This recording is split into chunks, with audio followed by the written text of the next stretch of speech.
So this is a fairly complicated two-part question. The first part of the question is finding the pressure group after 3 dives.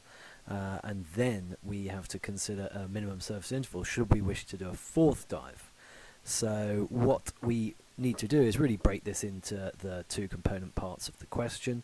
We can start by drawing our 3 dive diagram, and we're going to need to remember to put the actual bottom time and residual nitrogen time calculations in there so we don't forget about that part of it. So as that diagram is being drawn up, we'll just read the question in full. You plan to do 3 dives in a day. The first dive will be 52 feet for 54 minutes, following a 45-minute surface interval. The second dive will be to 48 feet for 40 minutes. After an 80-minute surface interval, your third dive will be to 44 foot for 45 minutes. What is your ending pressure group? So then a last-minute decision to do a 4th dive in the day. If you then wish to do a dive to 44 feet for 45 minutes, what would your minimum surface interval be? So now we are entering the numbers from the question into our diagram, working from the left to right, first dive to last dive. So it's that 52-foot dive for 54 minutes, followed by a 45-minute surface interval, then a 48-foot dive, and that is for 40 minutes. And this is where it is very important that when we write that 40 minutes in, we remember to write the 40 minutes in next to actual bottom time. Our total bottom time is a combination of our actual bottom time and our residual nitrogen time that we're going to have to calculate. So then after that second dive we have an 80-minute surface interval, and that third dive is going to be to 44 feet, and it is for 45 minutes. Again, 45 minutes is the actual bottom time. We're going to be then finding a residual nitrogen time and adding those two together to give us our total bottom time. So the only other thing we really need to do is consider where our actual question marks are. We've got the question, what is our final pressure group? And then we've got a second part to the question, which is what is the minimum surface interval if we decide to do a 4th dive to 44 foot for 45 minutes. So we've got all the information from the question on our diagram. Let's focus working left to right on the first 2 bits of information we're going to be using. It is 52 feet for 54 minutes. Using side 1 of our table, we will have to round up to 60 feet. Always round up. And when we do 60 feet, we see that 54 minutes would put us in pressure group V. We can enter the pressure group V on our diagram, and now we have 2 more bits of information that we can use. That pressure group we just calculated, pressure group V, and the surface interval of 45 minutes. So we're going to use those 2 bits of information on the surface interval credit table. I'll zoom in to make it a little bit easier to see. So pressure group V, and then scrolling across looking for the range that would include our 45 minutes within it, we can see we have 43 to 47 minutes. That would leave us in pressure group K at the end of the surface interval. So we can put the pressure group K in, and now looking at the next blank in our table, it's the residual nitrogen time. We're going to use the factor in pressure group K and the fact that we then want to do a repetitive dive, a second dive to 48 feet, and work out what our residual nitrogen time will be at the beginning of that second dive.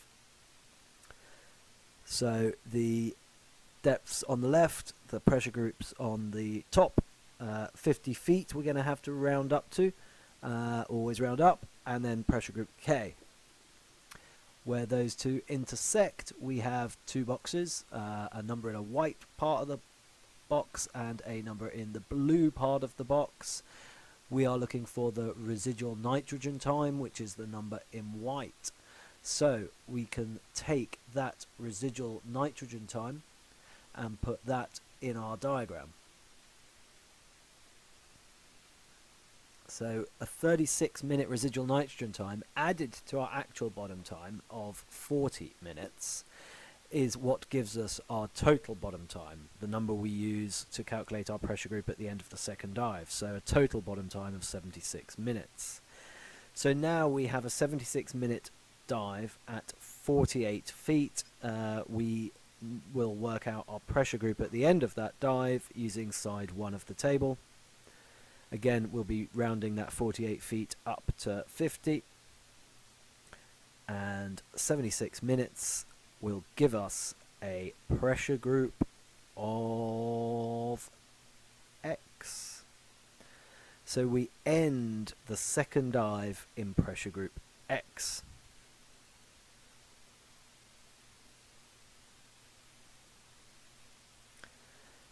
Now we have the fact we're in pressure group X and our surface interval of 80 minutes, and that is going to give us our pressure group at the beginning of the third dive.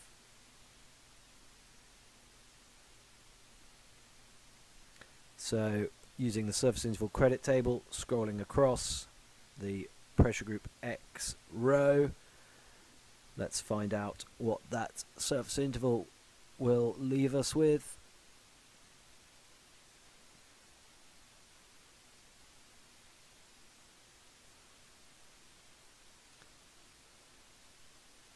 So 80 minutes is obviously 1 hour and 20 minutes. So I've got my 1 hour and 19 to 1 hour 26 minute box. That is the correct one, which would put us in pressure group F. So we start the third dive in pressure group F. Now we need to work out what our residual nitrogen time is, given that the third dive is to a depth of 44 feet. So, using side 2 of the table, pressure group F and a depth of 50 feet. We're going to round up. Again, we're looking for the number in white. We're looking for residual nitrogen time. So when we scroll across and find the intersection of those two, we have our residual nitrogen time of 24 minutes.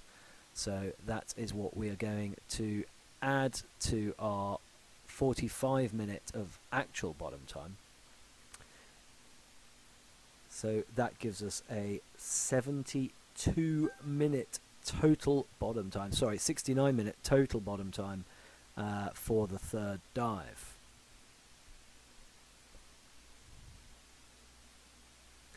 So now, using our 44-foot depth and our total bottom time of 69 minutes, we can calculate our ending pressure group, which is the answer to the first part of the question. We're rounding up to the 50 column, scrolling down, 69 minutes of total bottom time. We're going to have to round up a little bit there, and we find out that we are in pressure group V. So at the end of that 3 dive series, we are in pressure group V. That is the first part of the question answered. So now we need to address the second part of the question. We're in pressure group V and we want to do a dive to 44 feet for 45 minutes. How long a surface interval will we need before we can do that dive? Well, we can round up to the 50 foot and we can just scroll along, this time looking for the number in blue, and we're looking for a number of 45 or greater.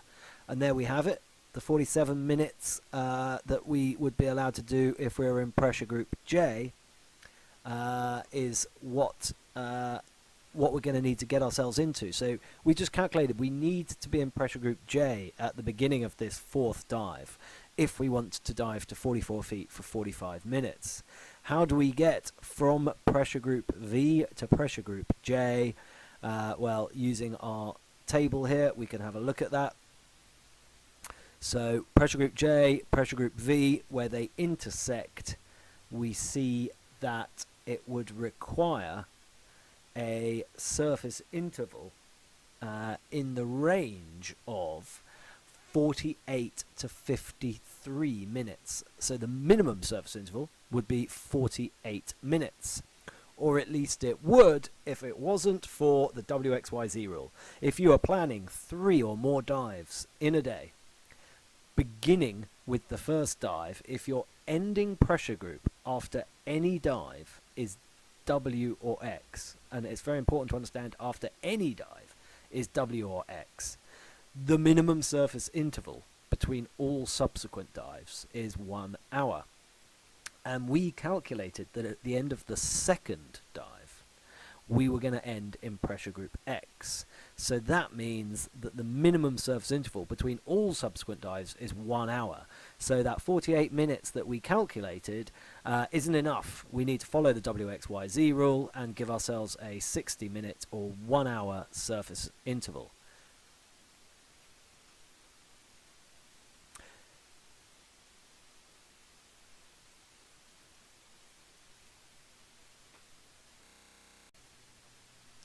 If you found these videos randomly on YouTube, I recommend you visit my website www.goprocaribbean.com, look in the dive theory section, and you will find the videos ordered in the way they're intended to be viewed, along with some notes.